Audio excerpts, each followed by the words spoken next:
Hey everyone. We are so close to hitting 1,000 subscribers. Please smash that subscribe button and help our unveiled family reach our goal. Thanks to everyone who has already subscribed. We love you. Now to the video. So I swiped right on this girl totally on a whim, mostly because her photos were insane. Perfect lighting, perfect smile, perfect hair, like she had some professional photo shoot every weekend. I figured maybe she was too good to be true, but I thought, what the hell, let's see what happens. After a few days of texting, she suggested we meet for dinner at this little diner she said she liked. Nothing fancy but cozy. I thought it was chill, kind of quirky. I get there a few minutes early and I'm scanning the place trying to calm my nerves because honestly, online dating makes me weirdly anxious. I see her walk in from the corner of my eye and I swear my stomach dropped. She was exactly like her pictures. I mean, it's insane how someone can look so flawless in real life, not just online. I waved, she waved back, and I got up to greet her. Then she sat down across from me and I noticed something was off. At first I tried to brush it off, like maybe it's just lighting in the diner or the angle, but the more I looked, the more I realized her face didn't move naturally. Her smile stayed the same no matter what. Her eyes didn't crinkle or shift when she laughed at something I said. And I noticed that the skin around her mouth, like the edges, looked thicker than normal. Like a layer sitting on top of her actual skin. I blinked and told myself I was imagining it, but it kept nagging at me. She started talking and her voice was normal, but the mouth didn't move like it should. Her lips were stretching unnaturally with every word, kind of like one of those rubber masks from a Halloween store, only impossibly realistic. And her eyes looked alive, but the rest of her face was frozen. I tried not to freak out, tried to enjoy the dinner, but every laugh, every reaction from her, made my stomach twist tighter. I looked around the diner like maybe someone else would notice, like maybe I was losing it, but everyone else was totally normal. The waiters didn't glance twice. It was just me sitting there, staring at this perfect, horrifying mask. At one point, I reached across the table, just brushing her hand casually, trying to see if maybe I was wrong. That's when I felt it. The edge. You could feel the separation, the thin line where the mask ended and whatever was under it began. It was soft, but unreal. Like touching latex that had been molded to a real face. My hand froze. I couldn't believe it. I wanted to ask her to take it off, just get a look at the real her. But when I tried, I realized she was stiffening, holding her mask like it was part of her body. Not in a shy way, but in a don't even think about it way.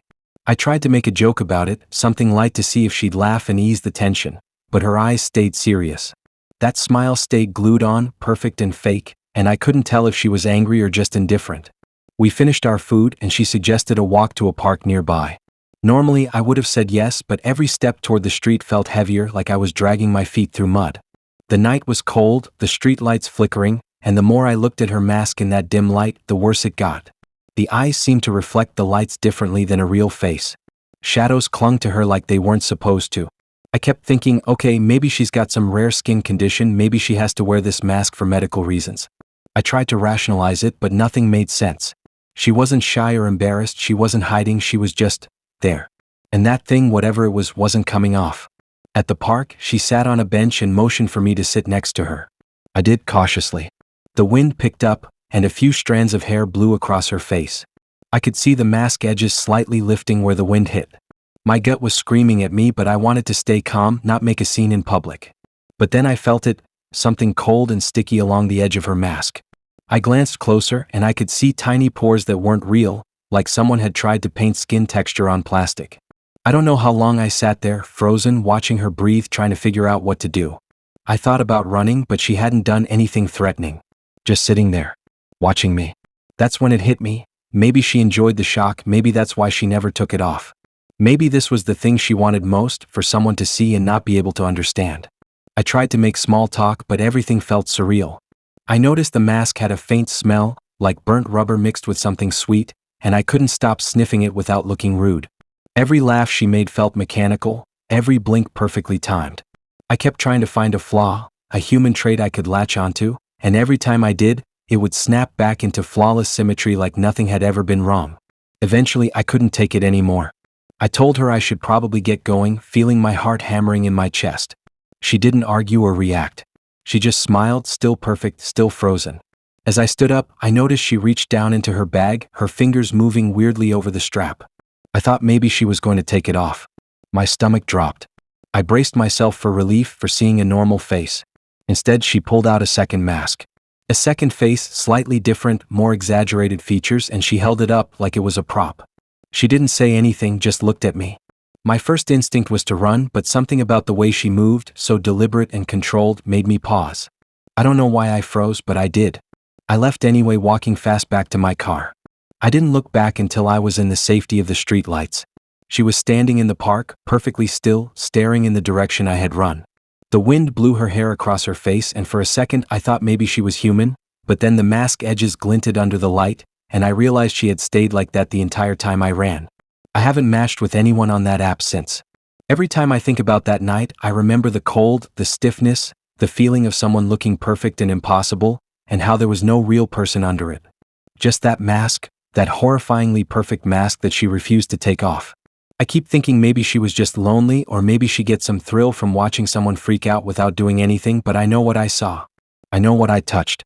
And I know that mask, that fake perfect thing, is out there somewhere, waiting for someone else to think they're meeting a normal girl. I told a few friends, but they laughed it off. They said maybe I was imagining things, maybe it was just a weird night. I know it wasn't. I know what it felt like to sit across from someone whose face was literally a fake object, a thing made to look alive. I can still feel the edges under my fingers, soft and unreal. And I can still picture her standing there in the park, perfect and impossible, just watching. I don't know what happened to her after that. I never saw her again. But sometimes when I walk down the street at night, I swear I catch that glint, that same impossible symmetry in someone's smile, and I can feel my chest tighten just like that night. I swiped right on this guy thinking, okay, he looks normal. Maybe a little too clean-cut, but nothing alarming. His profile was simple, pictures of him hiking, at a coffee shop, holding a dog, just typical stuff. I wasn't expecting anything crazy. Honestly, I thought it would be chill, maybe a laugh, maybe someone to text for a few days. We decided to meet at this little Italian place tucked away in a side street. It was one of those spots that looks empty from the outside but cozy inside, with dim lights and old paintings on the walls. I got there first, so I picked a corner table that was kind of hidden but still let me see the entrance. I was scrolling on my phone, half nervous, half bored, when I saw him walk in. He looked exactly like his pictures, which is rare and kind of reassuring. The first few minutes were fine. We ordered. Small talk, nothing weird. He smiled a lot, laughed at the jokes I wasn't even sure I said out loud, and seemed genuinely interested in the normal stuff, my job, my favorite shows, my dog. I thought, okay, this is normal, maybe even fun. I started to relax, thinking I was overthinking everything. Then halfway through dinner, it started. He paused mid-bite, leaned slightly forward, and started mentioning things about me that I had never posted anywhere online, never told anyone I just met. Little details, like the color of my favorite mug, the brand of notebook I carry around for random sketches, the exact song I hum when I'm stressed. I laughed nervously at first, thinking maybe he was guessing or joking, but he kept going. Every single thing was precise, too precise. He knew my childhood habit of drawing on my window ledge when I was bored, even the way I like my pancakes with syrup in a crisscross pattern. I started looking around, half hoping someone else would see the fear in my eyes and recognize that this was not normal.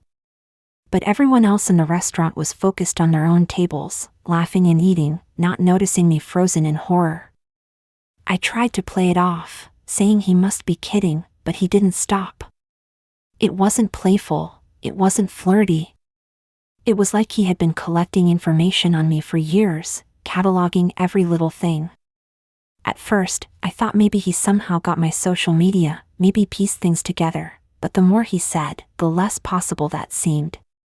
He mentioned things I had never posted, never shared, not even in casual conversations. The fear started crawling up my chest, heavy and tight. My fork trembled in my hand, and I realized I wasn't breathing normally. I started scanning the restaurant like maybe I was missing something. Maybe a hidden camera, a friend he had planted somewhere. But there was nothing. The waiter passed by a couple of times, polite and oblivious. The street outside was busy, but safe-looking. Nothing felt off to anyone else. Only me. He started leaning closer, lowering his voice just slightly so I could hear him better, and that was when I noticed something about his eyes. Not the usual sparkle or warmth people have. There was a kind of calculation, a quiet patience, like he had done this before, like he had rehearsed the timing of revealing all this information. It was deliberate, methodical. I tried to steer the conversation to neutral topics, asking about his job, his hobbies, trying to get him to talk about himself, to distract him, to figure out if he was human. He gave normal answers, but then quickly circled back to me, slipping another fact about me into a sentence like it was casual. He knew my old apartment number, the exact pattern of my curtains, even which corner of the room I used to keep my books stacked. Every detail sounded insane because it had no source. The panic started setting in. My mind raced, trying to figure out what I had done wrong, how this could even be happening. I thought about leaving, calling someone, making an excuse, but he never paused, never seemed to notice my growing unease. He just kept going, quietly cataloging me, confirming that yes, I was a person he had been studying. I noticed my phone sitting on the table, fully charged, sitting innocently. I considered pretending to take a call, maybe leave without confrontation, but I felt frozen. The way he described the things only I knew made me feel trapped, like there was no excuse, no escape from being seen in a way I didn't consent to. Then he brought up something from my work, a minor embarrassing mistake I made a few weeks ago that I never told anyone. Not my coworkers, not friends, no one. My stomach dropped, and for the first time, I realized I didn't know him at all. I had no idea what his intentions were, only that he had access to pieces of my life that should have been private. I started sweating, and my appetite disappeared. The pasta on my plate looked like a mistake, like something I shouldn't touch. He kept talking about random routines, habits, and things I didn't realize I had even done. He knew the way I fold my laundry, how I rest my hand on the counter when I wash dishes, the way I tap my fingers when I think too hard. It was horrifying because it was intimate in a way that didn't belong to a first date. It was like he had memorized me, like he owned a version of me that I hadn't even shown anyone. At one point, I looked around again, hoping for a sign of normalcy, but it was just dim lights and quiet chatter. Nobody else was seeing this. I realized it was just him and me, and the longer I stayed, the more I gave him access to my reaction, the more he could measure how much control he had. I tried to make my body language neutral, tried to look casual, but my hand kept shaking and my heart felt like it had stopped, then started again in sudden bursts. I started thinking about everything I had ever posted online, everything I had typed in private chats, even little notes on my phone. Had he been watching me through some hack, or had he followed me in real life, memorized me from a distance? I couldn't figure it out. My mind was spinning so fast I couldn't focus, but the terrifying thing was that he wasn't doing anything illegal yet. He wasn't touching me, threatening me, just knowing. And knowing in a way that made me feel completely exposed. The night dragged on, my stomach in knots, and I had to make a choice. Leave calmly, act like nothing happened, or get out of there violently. I chose calm, pretending to sip water, slowly pushing my plate away. He noticed, smiled, and nodded slightly, as if reading my intention perfectly. I realized that he knew what I was thinking before I even thought it. When I finally got up, he said goodbye in a normal tone, like nothing strange had happened, like he wasn't the person who had just cataloged every secret detail of my life. I walked out into the street, cold air hitting my face, trying to breathe normally. My hands were still trembling, and I couldn't shake the feeling that he was watching me even as I left. I got to my car and locked the doors, checking the seats and mirrors, half expecting to see him waiting. There was nothing. Just the quiet hum of the city at night. But the panic didn't leave me. Driving home, I kept checking the rearview mirror, the side mirrors, scanning the streets. Every shadow felt like him, every pedestrian a potential threat. I tried to call a friend, but I couldn't speak. I could only text, telling them that something weird had happened, something that made me feel unsafe. They tried to reassure me, saying I was probably overthinking it, that people remember small details and exaggerate. I knew better. What he did was different. It wasn't guessing, it wasn't coincidence. It was precision. At home, I double-checked my locks, my windows, my phone settings. I deleted apps, changed passwords, even unplugged my smart devices. I felt a little safer, but not much. Every time my phone buzzed, every time I saw a shadow move across my hallway, I flinched. I kept thinking about the way he knew things, the little facts that were mine alone, and how calm he had been while revealing them. I haven't gone on another date since. I haven't even swiped. Sometimes I wonder if he's still out there, cataloging someone else, watching, learning, knowing details about a person that should be private. The thought makes my stomach twist, makes me double-check everything about myself, my routines, my habits, my online life. I keep thinking about that night, about the way he spoke about my life like it belonged to him, and how powerless I felt. There's no lesson, no dramatic ending.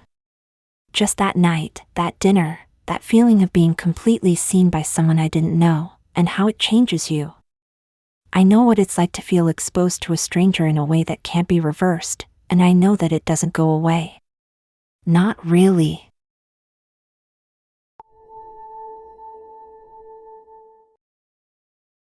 I swiped right thinking why not, she seemed normal enough, like coffee, dogs, the usual stuff. Her pictures were casual, no fancy angles, and her smile looked genuine, not like she was trying too hard to impress anyone. I figured a coffee date would be simple, low pressure. I didn't expect the night to spiral into something that I still can't believe actually happened. We agreed to meet at this small cafe near the corner of my neighborhood. I got there a few minutes early, nerves buzzing, and found a table by the window. I watched people pass by, ordered a black coffee, the kind that tastes bitter but wakes you up. Then she walked in, exactly like her photos. Short hair, casual jacket, jeans, a backpack slung over one shoulder. She waved and smiled, and I felt the usual mix of excitement and awkward anxiety you get before a first date. At first it was normal. Small talk, laughing over some dumb thing that happened to me at work, exchanging stories about pets. She listened carefully, nodded at the right moments, laughed at the right jokes. I felt comfortable, which is rare for me, and that made me let my guard down. We finished our coffees, and that's when she said she knew a place nearby that was more private, somewhere we could keep talking. She didn't give details, just asked if I wanted to walk with her. I hesitated, but something in her tone made it sound casual, safe, like a normal next step. We started walking. The streets were quieter now, buildings older, more worn, graffiti along the walls. My brain registered a slight unease, but I ignored it. I told myself maybe it was just a shortcut or a cool hidden spot she knew. The further we went, the more the area looked abandoned. Windows broken, some doors hanging off hinges, weeds growing through cracks in the sidewalk. I tried to laugh it off, saying it looked like a horror movie set, and she smiled politely, no laughter. Then we turned a corner and she stopped. She pointed to a building at the end of a narrow alley and said this was the place. My stomach dropped. It was boarded up, windows dark, a chill wind blowing through the cracks. I asked if she was sure, and she smiled the same way she had the whole night, calm, reassuring, almost too calm. I remember thinking that even if it was weird, it couldn't be that dangerous, right?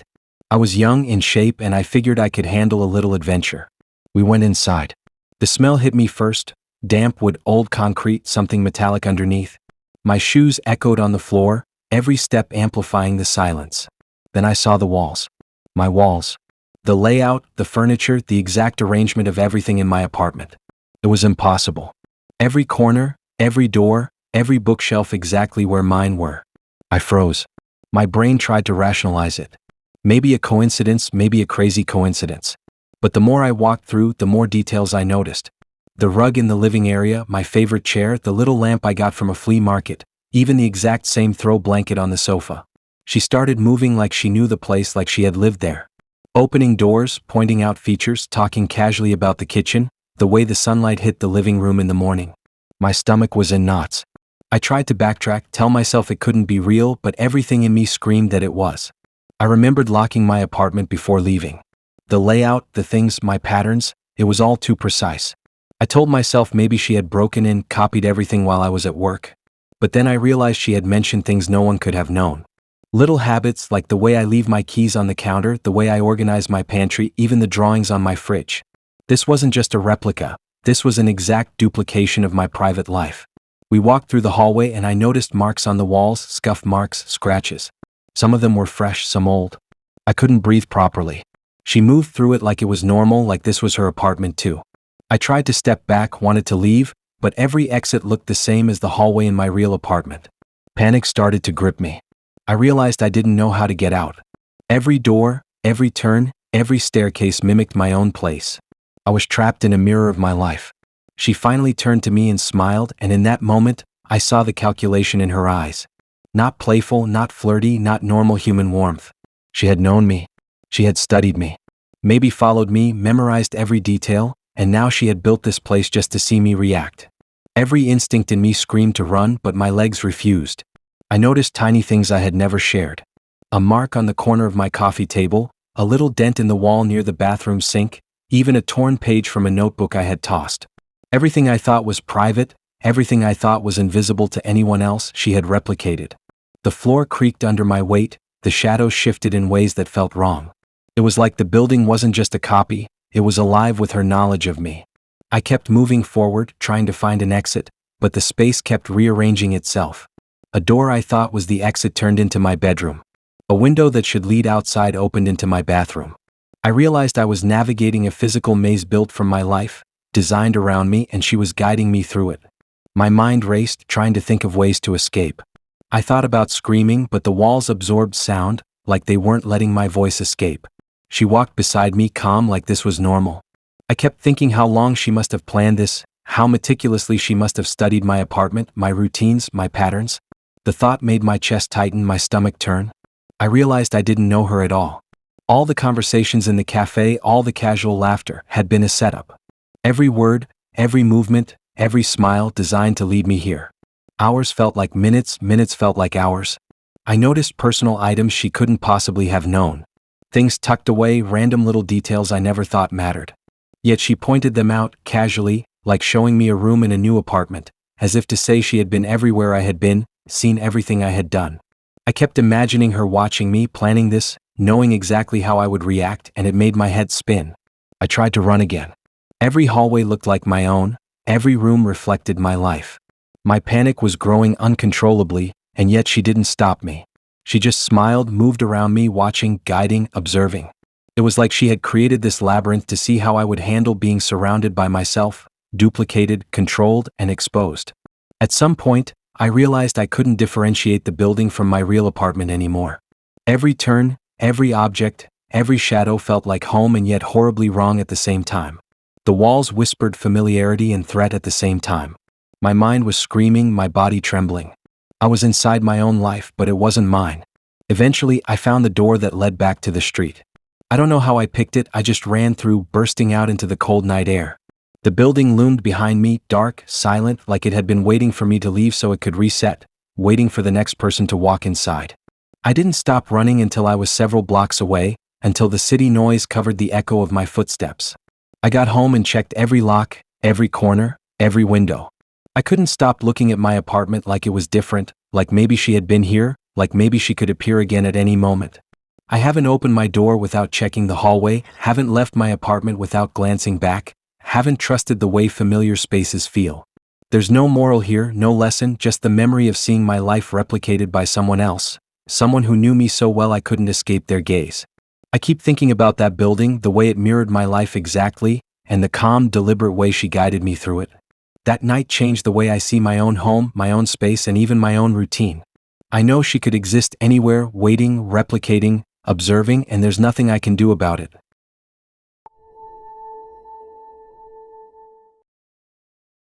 I swiped right on him thinking he looked harmless. Normal haircut, casual clothes, that kind of smile that makes you think he's friendly but not too intense. His profile said he liked board games, coffee, and dogs, so I figured we could grab a drink or coffee, have a laugh, and go our separate ways if it didn't work out. That was the plan. I never thought anything weird could happen, and now I wish I had trusted that instinct. We agreed to meet at a small bar that had low lighting and a few booths, the kind of place that makes it easy to talk without feeling exposed. I got there first, nervously twisting my hair, checking my phone, feeling the usual first date jitters. When he walked in, he looked exactly like his pictures. He waved, and I waved back. At first, everything felt normal. Friendly smiles, small talk, nothing heavy, nothing that would make you pause. I thought maybe I could actually enjoy this. We sat down, and that's when he started talking about our last 2 dates. My stomach sank. He insisted this was the 3rd time we were meeting, and he started describing things we had supposedly done together. He mentioned a movie we had watched at an outdoor cinema, a coffee shop we had been to that I had never heard of, and even a park where we had supposedly had a picnic. He described what I had worn, what I had said, how I had laughed. I felt my chest tighten. I tried to process it, tried to tell myself maybe he was joking, but the way he said it wasn't playful. It was matter of fact, like he genuinely believed it had happened. I kept telling myself it was just a weird coincidence, that maybe he was mixing me up with someone else. But the details were too exact, too personal. He remembered a tiny scar on my hand, something I had only shown a friend once. He mentioned a song I had hummed while walking home from work, something I didn't even think about anymore. Each new detail was a punch to the stomach, a reminder that he had been paying attention to things I never shared.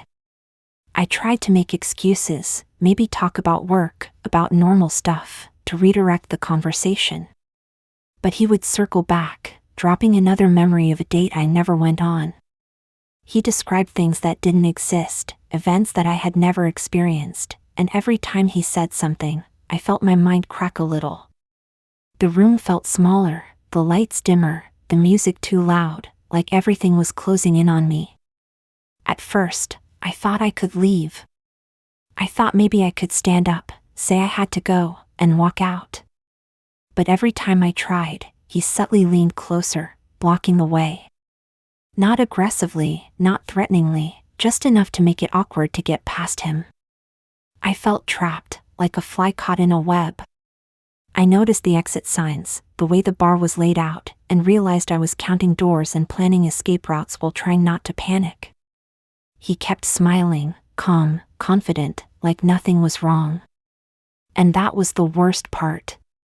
There was no hint of malice, no anger, just a quiet certainty that we had shared these dates. I started to doubt myself, to question if maybe I had forgotten, maybe I had been somewhere and blocked it from memory. My brain kept reaching for rational explanations, but nothing fit. I hadn't been anywhere he described, and I knew it. He described a cafe where we had supposedly met for coffee and said he remembered me spilling a drink. He mentioned that I laughed and apologized, and even though I had never been there, I could picture the scene in my mind, as if my brain was forcing me to remember something that never happened. I felt my throat tighten, my pulse hammering, and I realized I was sweating. The bar suddenly felt like a cage.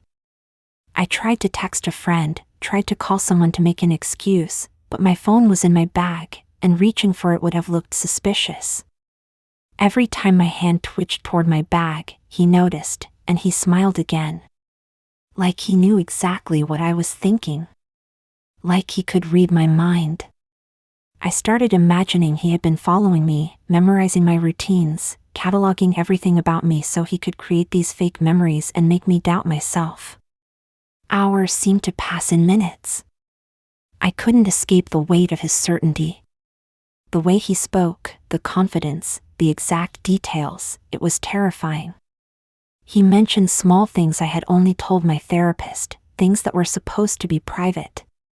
Not in a general sense, not things I had posted online, but intimate, private habits and thoughts. I felt my stomach twist and my head spin. There was no way he could have known, and yet he did. The bar started to feel unreal. Every shadow, every clink of glasses, every soft laugh from other tables felt distorted, like I was in a movie set designed to keep me inside. I realized that leaving would mean confrontation, and confrontation was impossible. He had rehearsed this, orchestrated it, and I was too far into it to just step out. My brain screamed at me to move, to run, to fight, but my body refused. It was like I had been rooted to the spot from the moment he mentioned the first fake date. He started telling me about a dinner we supposedly had at a tiny bistro downtown. He described the table, the music playing, what I had ordered, how I had reacted when he made a joke about the waiter. I tried to protest, to tell him I had never been there, but he smiled, patient, confident, and kept speaking. Every word felt like a trap, like the more I resisted, the more he would pull me in. I realized I wasn't arguing with a person. I was arguing with an idea, a plan, a version of reality he had created. I noticed my surroundings start to blur. The lights, the chairs, the other patrons, it all seemed secondary to the conversation, to the false memories he was feeding me. I couldn't focus on the bar, couldn't focus on anything tangible. All I could focus on was the impossible accuracy with which he described events that never happened, moments I had no memory of, conversations I had never had. My mind felt like it was splitting, reality bending around his certainty. I tried again to leave. I stood, feeling the tension in my legs, ready to push past him, but he subtly shifted his body, blocking my way without touching me. It was calculated, controlled. I realized he had been planning this, predicting my every move, waiting for me to reach the breaking point. I felt trapped, helpless, and sick with fear. I stayed seated, my chest heaving, my hands trembling. He continued, calm, steady, smiling as if he had all the time in the world. He described a walk in the park, a bookstore where we supposedly browsed together, and even a tiny mistake I made that I hadn't thought about in years, presenting it as if it had happened last week. I felt my mind fraying, unsure of what was real anymore, unsure if my memories were even mine. Eventually, I realized that leaving wasn't an option without confrontation. Confrontation was impossible because he had woven these imaginary experiences into reality with such detail that any denial sounded wrong. I felt like I was in a nightmare, fully awake, fully aware, but powerless. The bar was just a backdrop, a stage for his plan, and I was stuck in it, the unwilling actor in a story I hadn't written. Hours later, I finally made an excuse about needing to be somewhere and moved toward the door. He didn't stop me, smiled softly, and told me I was forgetting our previous plans. I walked out, my legs trembling, my head spinning, my thoughts racing. Outside, the air hit me, but the relief was only partial. I could leave the bar, but I couldn't escape the feeling that he had already mapped my mind, cataloged my routines, and built this impossible scenario to trap me in my own reality. I got home and locked every door, double-checked my windows, but it didn't help. Every time I close my eyes, I see him smiling, calm, confident, describing every fake date with the same precision, the same certainty. I can't shake it. I keep thinking about the way he knew things he couldn't have known, the way he made me doubt myself, the way he orchestrated a reality I had no choice but to experience. There's no resolution, no neat ending. Just the memory of sitting there, frozen, trapped by someone else's version of my life, feeling powerless against the certainty of his words. I haven't swiped again, haven't gone on another date, and every time I think about it, my stomach knots. I know what it's like to be caught in someone else's story, to have reality rewritten around you, and it doesn't go away. It just stays there, waiting for the next time you think you're in control.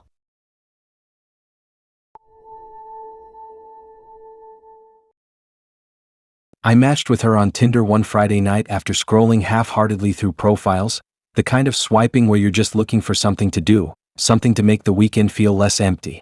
Her pictures were sharp but casual, nothing overproduced. She laughed in every one, the kind of laugh that seemed like it could fill a room. Her profile said she liked indie music, sushi, and horror movies, which all seemed harmless enough. I thought, okay, why not? We agreed on a reservation at this small Italian place downtown. It wasn't fancy, just quiet enough to actually talk and notice each other without the distraction of too many people. I got there early like I always do because I can't stand showing up late. The restaurant smelled like garlic and fresh bread, the low hum of other diners around me, and the clink of cutlery on plates. I picked a table near the back, the kind that let you see the door when someone walks in. When she arrived, I felt my chest tighten because it wasn't her. The person sitting down across from me had the same body type, same hair color, same general style, but her face was completely different. Different eyes, different jaw, completely different smile. At first I thought maybe she was wearing a weird mask like some kind of prank. But it wasn't a mask. Her skin was real, her expressions natural, her eyes alive and moving, and yet she said she was the girl from the profile. She insisted it was her, the same person, the one I had matched with. I froze. I wanted to leave, to get up and run, but something in the way she spoke, or maybe just her calm, unbothered presence, made me hesitate. I tried to look at her carefully, scanning for something that would explain it. Glasses she usually wore? Maybe contacts she had removed? I considered lighting angles, camera filters, Photoshop tricks. Nothing explained it. Her face was unrecognizable, yet she claimed with total certainty that she was the same person. The conversation started normally. She asked how my week was, laughed at small things I said, and moved her hands the way she had in the photos. There were familiar gestures, moments that reminded me of the person in the pictures, but every glance at her face made my stomach churn. It wasn't just that she looked different, it was that my brain knew it was wrong. I felt like I had been thrown into some kind of surreal loop where reality had shifted but everything else remained the same. I tried to focus on normal things, the menu, the hum of the restaurant, the servers walking by. But she kept leaning forward, subtly reinforcing that she was indeed the same person. She referenced details from the profile, hobbies, favorite movies, small quirks as if she had rehearsed it. Made my head spin. I knew some things were online but some were never posted publicly and she hid all of them. I couldn't figure out how she could know these things if she wasn't who she claimed to be. The waiter came and took our orders but I barely noticed. I kept scanning her face trying to find some clue, some indication that this was a joke, a prank, a hallucination. But nothing came. She smiled politely when I asked about the restaurant, laughed at the right moments, moved naturally, but her face didn't match the person I had been talking to online. It was uncanny, wrong but real. The way her lips curved when she smiled didn't belong to the person I thought I knew. The eyes looked at me with curiosity, patience, even warmth, and it was terrifying because my brain couldn't reconcile what it was seeing. We talked for hours, or maybe it was minutes, I don't know anymore. Every story she told about herself aligned perfectly with the information I had from the profile. She had the same favorite sushi place, the same weird fascination with obscure indie bands, the same way of describing horror movies. All of it matched. And yet her face didn't. Every laugh, every gesture, every shared opinion was like a cruel mirror reflecting someone I thought I knew but couldn't recognize. At one point, I excused myself to the restroom just to catch a breath and think. The mirror in the hallway looked normal, my reflection unchanged, the restaurant bustling around me. I wanted to tell myself it was just a trick of perception, maybe my brain exaggerating differences. But I knew it wasn't. When I returned to the table, she was exactly where I left her, smiling, calm, continuing as if nothing had happened. I tried subtle tests. I mentioned things from previous messages, small jokes, questions only the real person would understand. She answered perfectly, never hesitated, never wavered. It was impossible. Every logical explanation collapsed. My mind raced with theories. Maybe it was some kind of twin, some impersonator, some elaborate scam. But none of those made sense because she didn't ask for money, didn't try to lure me somewhere dangerous, didn't hint at anything other than just being herself. The food arrived and I tried to eat, tried to focus on something normal, but every bite felt heavy. Every glance at her face sent waves of nausea. I wanted to ask questions, confront her, demand answers, but something about the way she held herself, calm and patient, made me doubt everything. It was like she was rewriting reality around me, forcing me to accept that this wrong face belonged to the person I had been talking to online. Hours passed. I watched other diners leave, watched the sun sink lower outside, but she didn't change. She remained the same, flawless in her calmness, insisting by her presence and her words that she was exactly who I thought I was meeting. I felt like I was losing time, losing control, losing my mind. Every attempt to rationalize it failed. Every instinct to flee felt paralyzed by the impossibility of leaving without acknowledging that, somehow, she was telling the truth. Eventually the restaurant closed. The staff cleaned around us, emptying tables, the hum of conversation fading. And still she claimed she was the same person. I didn't argue. I didn't question anymore. I just left, feeling heavy like gravity had doubled. The night air didn't help, the streets looked normal, the city alive, but the weight of that dinner stayed with me. My mind couldn't shake the certainty of her claim and the impossibility of her face. I went home and locked the door behind me, hoping sleep would reset my brain, hoping that waking up would make sense of it all. But it didn't. The image of her face, the calmness, the certainty haunted me. Every time I think back, I see the contrast, the profile pictures I swiped through and the person sitting across from me, and it's impossible. My brain fights it, screams for logic, but it fails. Days passed and I avoided Tinder. I avoided thinking about it. But at night, when I close my eyes, I see her face. The wrong face claiming to be the same person. It's a constant reminder that sometimes what you see online and what is in front of you can exist in parallel, perfectly aligned, and yet horrifyingly wrong. I haven't swiped again, haven't tried to meet anyone new, because I know now how fragile the boundary between expectation and reality can be. There's no lesson here, no moral, just the memory of sitting across from someone who should have been familiar but wasn't, and the creeping certainty that my mind will never stop trying to reconcile it. That dinner changed the way I look at faces, at profiles, at reality. I know now that someone can claim to be who they are, do everything right, say everything correct, and still be utterly unrecognizable.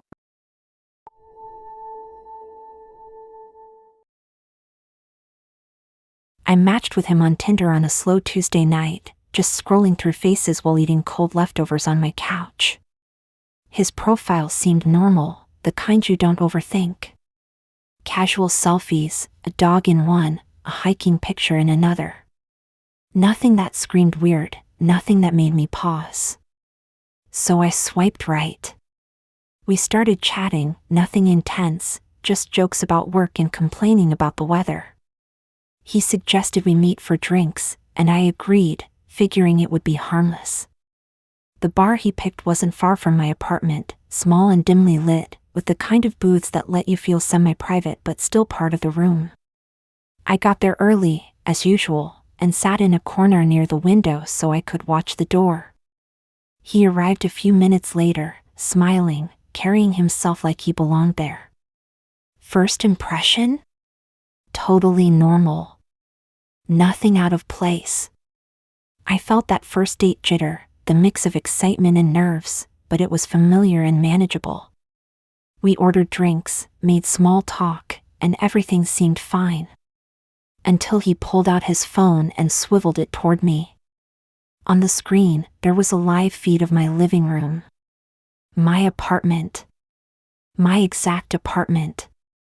I froze, the drink halfway to my lips. The feed showed my couch, my coffee table, the way my blanket was folded. He started commenting on things, my couch cushions, the color of the rug, even what I had for breakfast that morning. My stomach dropped so fast I thought I might pass out. I tried to rationalize it at first. Maybe it was a pre-recorded video, maybe he had access to some kind of home monitoring feed I had set up and forgot about, maybe he was messing with me. But every detail he mentioned was too exact. The cereal I had poured that morning, the way my mug was placed, the small stack of mail on the counter, he described it all like he had been watching me for hours. I felt a cold weight settle in my chest. I asked myself how he could know these things. I had never posted pictures of my apartment online. I had never told anyone about what I had for breakfast. Nothing about my living space was public, and yet here he was, casually commenting on it as if it was the most normal conversation in the world. I couldn't look away from the screen, couldn't comprehend how this was happening. My mind jumped from rational explanation to rational explanation and found nothing. He smiled at me, calm and unbothered, scrolling slightly to adjust the angle of the camera on his phone. He didn't say anything threatening, didn't ask for anything, didn't try to make me pay him. He just showed me the feed, pointing out details as if it was a regular part of the date. My pulse was racing, my hands shaking under the table. I wanted to grab my phone and call someone, anyone, but every instinct in my body told me that moving too quickly might provoke him. The feed wasn't static. It moved as if he could pan the camera from room to room. I saw the kitchen counters, my messy dishes, the stack of books on the shelf that I had been meaning to organize. Every time he shifted the view, I felt a new layer of panic rise in my chest. I couldn't process it logically. I couldn't understand how he could be inside my apartment without being physically there, or how he could access a live feed that wasn't mine. I tried to distract myself, tried to focus on anything else. The bar, the people around us, the drinks in front of me. But the live feed was impossible to ignore. He continued to comment casually, mentioning how he liked the pattern on my couch cushions, asking if I preferred my blanket folded that way, remarking on the exact cereal I had eaten. Each comment made my head spin. It wasn't just creepy. It was invasive, terrifying, and completely inescapable. My mind started racing through possibilities. Maybe he had a twin, someone who had been in my apartment before. Maybe he had hacked my devices. Maybe it was some kind of elaborate trick. None of them made sense. I knew my apartment, I knew my routines, I knew no one should have access to my space. And yet, the evidence was right there on his phone. I felt paralyzed, frozen in disbelief. I wanted to leave, to run out into the street, to get back to the safety of my apartment. But I felt trapped. Part of me feared what would happen if I stood up too quickly. The calm, unbothered way he held the phone, the casual tone of his comments, made it clear that he was in control, that he had already anticipated any reaction. I couldn't confront him. I couldn't ignore him. I couldn't leave. Hours seemed to pass in a haze. I couldn't eat or drink. I couldn't speak. All I could do was stare at the feed, every inch of my apartment laid bare, every detail known to him. He even pointed out small things I had never thought anyone would notice, like the way my favorite mug was chipped on one side, or the small scratch on the kitchen counter from years ago. I had never mentioned these things to anyone, and yet he noticed. The bar emptied slowly, the lights dimmed further, and still he held the phone like it was nothing. My panic grew, my body shaking with a mixture of fear and disbelief. I realized I wasn't just scared. I was being watched. I was being exposed. Every move I made at home, every habit, every little corner of my space, it wasn't private anymore. Eventually, I forced myself to excuse myself to the restroom, hoping to get a moment alone to think. I stared at my reflection, trying to ground myself, trying to find logic in what had happened. I considered calling the police, calling a friend, even smashing the phone. But I knew that wouldn't help. The image of my apartment, the intrusion, was burned into my mind. I could feel him watching, even if he wasn't physically there. When I returned, he was still smiling, still casually scrolling through the feed. He didn't look up when I sat down, didn't acknowledge my attempt to regain control. He just kept showing me my space, making observations, noting things like he was cataloging every detail for himself. I realized then that there was no negotiation, no escape from this. The feed was a constant reminder that my home wasn't my own anymore. I left the bar when it closed, moving quickly into the night air. The streets were cold, empty, and safe, but it didn't matter. The fear, the panic, the feeling of exposure, followed me home. I double-checked the locks, unplugged devices, moved furniture, but it didn't help. The live feed, the intrusion, the knowledge he had, it stayed with me. Every corner of my apartment felt unsafe, every familiar object now suspicious. Days later, I still haven't opened Tinder. I haven't matched with anyone else.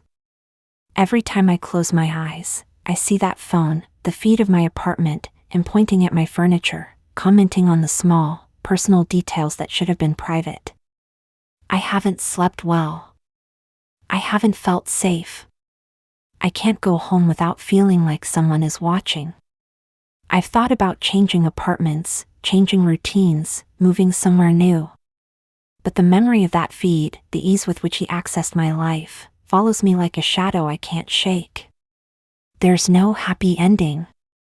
No moment where I fight back and regain control. There's only the knowledge that someone could see my life in real time, notice every detail, and I would have no way to stop it. The invasion isn't physical, it isn't obvious, but it's total. I keep imagining him scrolling, smiling, observing. And I know, even if I never see him again, even if I delete the app, the memory of that intrusion will stay with me forever.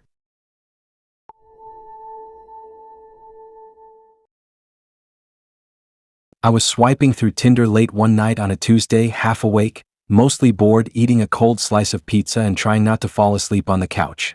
That's when I saw her. Perfectly ordinary profile, casual selfies, messy hair in one, sunglasses in another. Nothing over the top, nothing flashy, nothing that made me think twice. I swiped right, expecting nothing. That's when the first message appeared, instantly, before even matching officially. It said, "Don't leave." I laughed at first, thinking maybe it was some glitch, some AI joke. The next message popped up 2 seconds later. "I know you're nervous." My stomach tightened. I had never typed a word to anyone yet, but somehow the app was talking to me, knowing things it shouldn't. I tried to ignore it, but it kept coming. "You're going to the bar tonight. You're wearing the black jacket. You're thinking about leaving your apartment." Every message was so precise, so accurate, it felt like my mind was being read. I thought it was some kind of prank, maybe a hacker with access to my phone. I closed the app, reopened it. The messages didn't stop. They didn't pause. Each new alert was perfectly timed, predicting my next thought, my next move, my next hesitation. I deleted the app, but the notifications kept appearing as if the app was embedded in my system, invisible. I felt my pulse spike, my hands shaking, but I was also curious and stupid enough to continue. I told myself I needed to know if it was a prank. By the time I got to the bar, I was tense, jittery, and watching every exit. The place was normal, dim lights, a few booths, low hum of chatter, glasses clinking. But as I walked in, the phone buzzed in my pocket. Another message, "You can't leave now." My stomach dropped. I looked at the doors, the bar staff, the few people around me, and realized something was wrong. I reached for the door handle just to test it. Locked. I tried another exit. Locked. Not jammed, not stuck. Locked electronically. I didn't notice the locks when I came in, but now, somehow, the doors wouldn't budge. I looked at my phone again. "I see you trying to escape." The words appeared on the screen as I stared at them, my heartbeat thudding so loud I thought the whole bar could hear. My brain was screaming. The bar was small, cozy, normal, but suddenly it felt like a trap. Every step I took toward the door was met with another message. "No. Sit. Stay. We're just starting." I tried to text a friend, call someone, anything. My phone refused to open other apps. The only thing working was Tinder, and only this conversation. Every message predicted my next move. If I tried to duck into the restroom, the app said, "Don't hide." If I crouched near the wall, it said, "Stop moving." The more I tried to resist, the more precise it became. I couldn't understand how this was happening. I had basic tech knowledge, I understood phones, apps, security, but none of it explained the app predicting every movement before I even thought about it. The bartender walked past me, giving me a weird look, but he didn't say anything. I realized he wasn't aware of the messages, or maybe he was part of it. I couldn't trust anyone.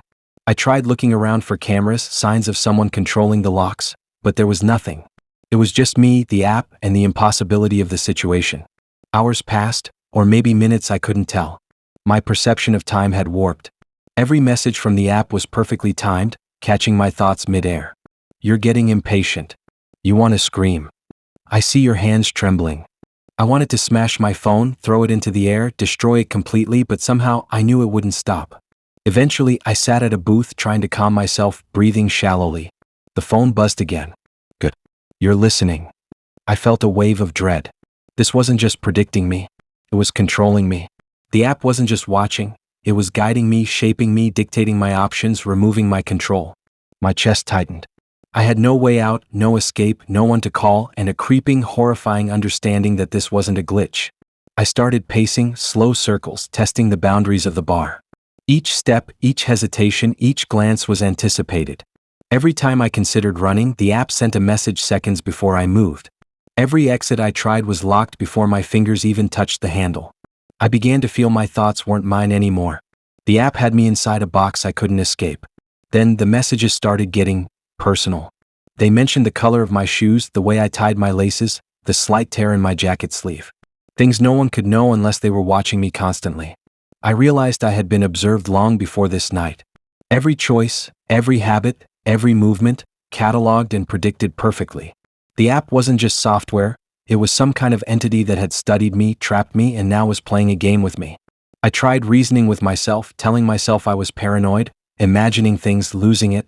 But every time the app corrected me. Don't lie to yourself. You know I'm real. You can't ignore me. Panic gave way to a cold, logical fear. This wasn't human. It wasn't normal. There was no reasoning, no negotiation.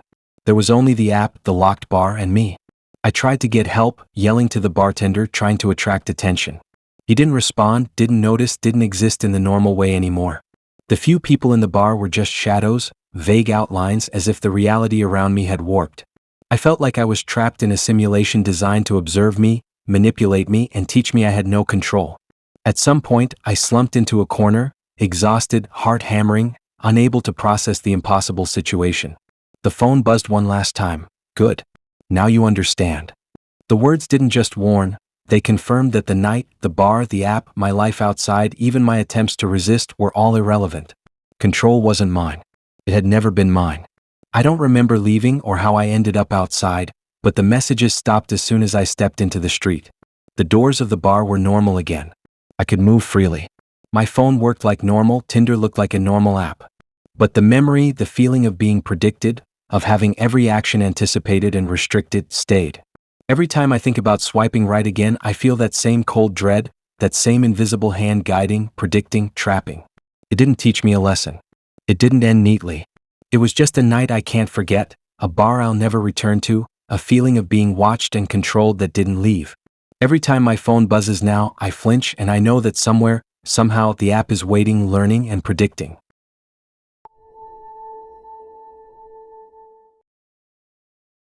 I met him on Tinder on a Wednesday night when I was half asleep on my couch, scrolling through faces with a half-eaten sandwich in one hand. His pictures seemed normal enough at first, nothing crazy, nothing flashy, just selfies in his bedroom, a dog in one, a blurry city shot in another.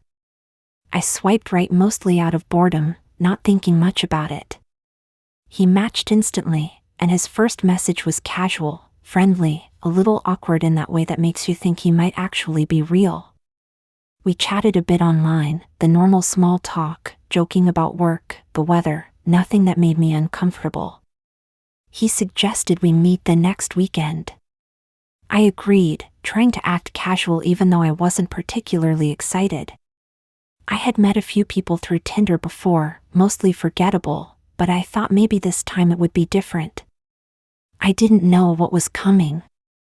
The day of the date, I got ready like normal. I wore something comfortable, did my hair quickly, grabbed my bag, and checked my apartment one last time before locking the door.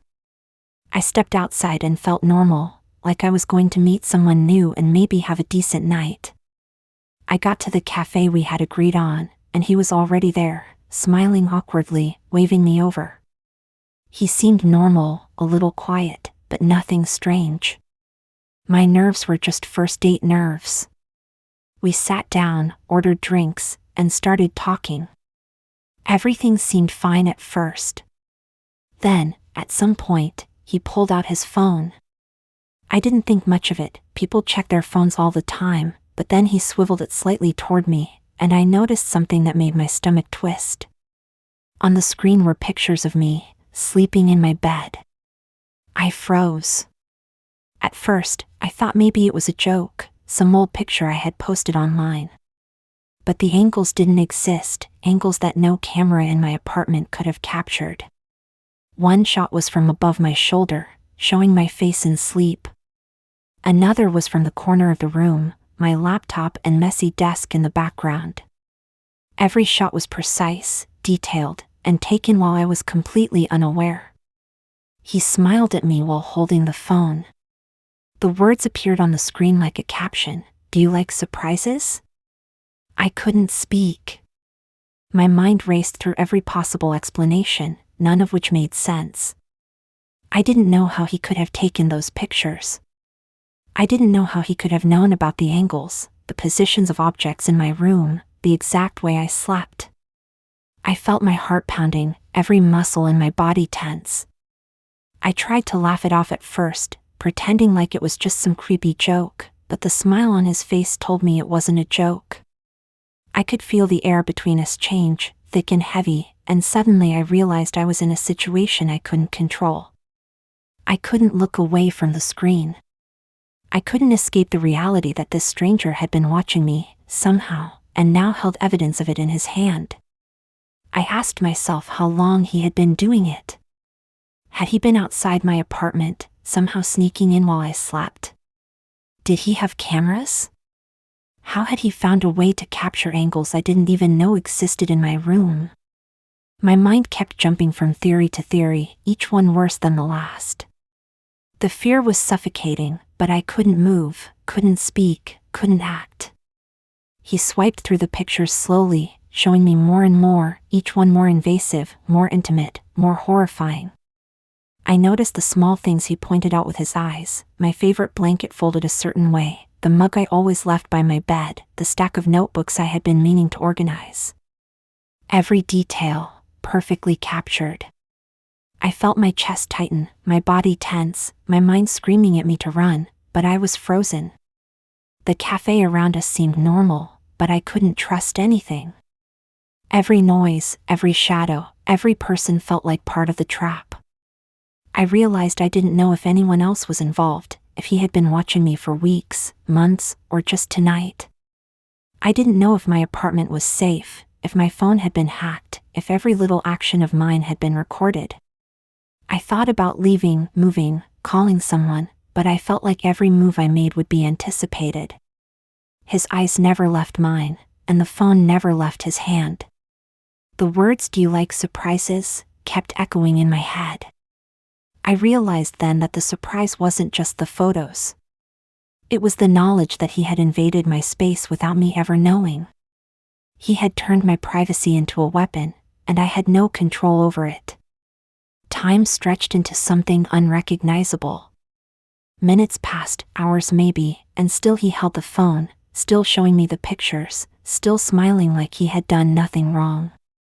I couldn't eat, couldn't drink, couldn't even breathe properly.